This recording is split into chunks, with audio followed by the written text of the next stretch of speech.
Stan Gibilisco here, proprietor and operator of amateur radio station W1GV Whiskey 1.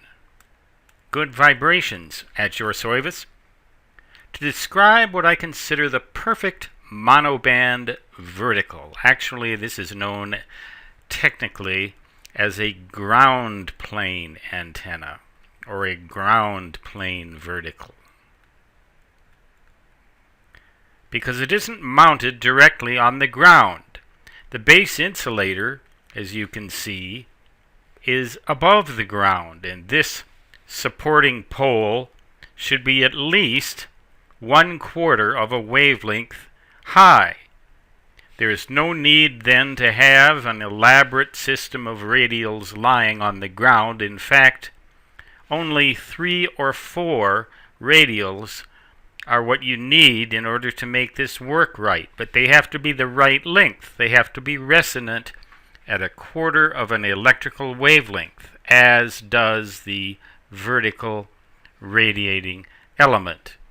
The coax to the radio is not shown, but the center conductor of that coax goes to this radiating element, and the shield to these 4 1/4 wavelength radials, which form a sort of a counterpoise, but also have a certain function to balance out the antenna, so that you have, in effect, a vertical just as it would be on the ground, except the radials are sloping and they are above the ground.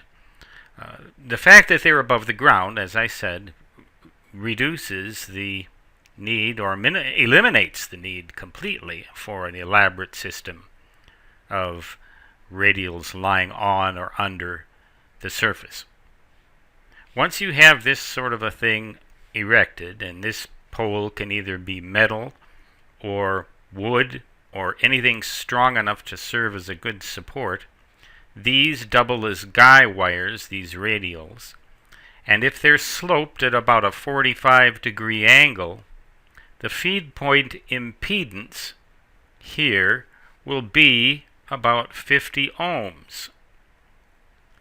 If they were perfectly horizontal, the feed point impedance would be about 37 ohms.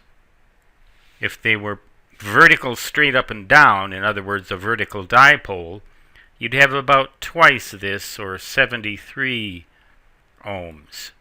You can surmise this, it is really about 36.5. But all that technical stuff aside, what we have here is a perfect ground plane monoband vertical antenna. Perfect in the sense that it's designed to perform as well as it possibly can. There simply are not any known flaws in this system, other than perhaps the fact that your operating skills may need a bit of work. As I said, these 4 things here are insulators. This can be anything, metal, wire, anything like that at all. Ideally, this should be at least number 12 and preferably number 10 gauge stranded or copper-clad steel wire, so that it will not stretch.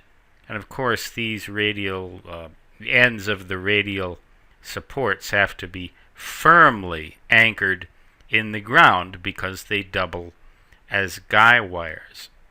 When you have an antenna like this, you have a ground plane, and if for 20 meters, that's a very good representative band to use.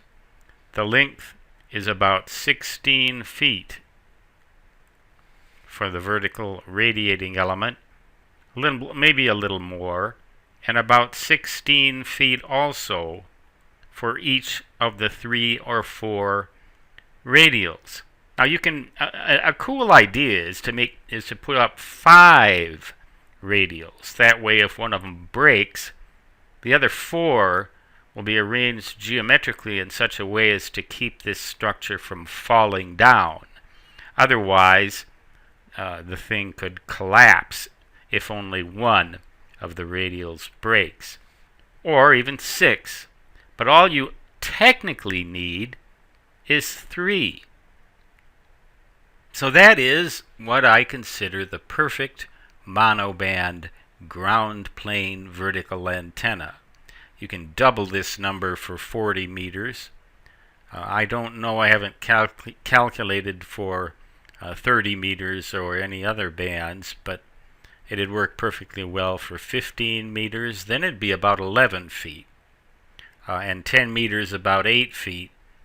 And then remember those CB antennas that used to have those horizontal radials, and they looked kind of weird? That was not quite the right design, because this angle, if properly selected, can cause a perfect 50 ohm non-reactive impedance to be presented to the coaxial cable, thereby resulting in a 1-to-1 standing wave ratio. That's the story from here. The rest of the work is up to you if you want to build one of these. I'm not going to recommend the types of parts and materials you should use.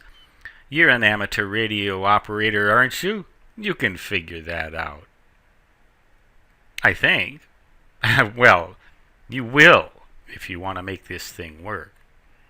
Stan Jabalisco, W1GV, signing off for now, saying 73, which means best regards in ham radio jargon, and so long, which means in my native language, da-da-da-da-da-da.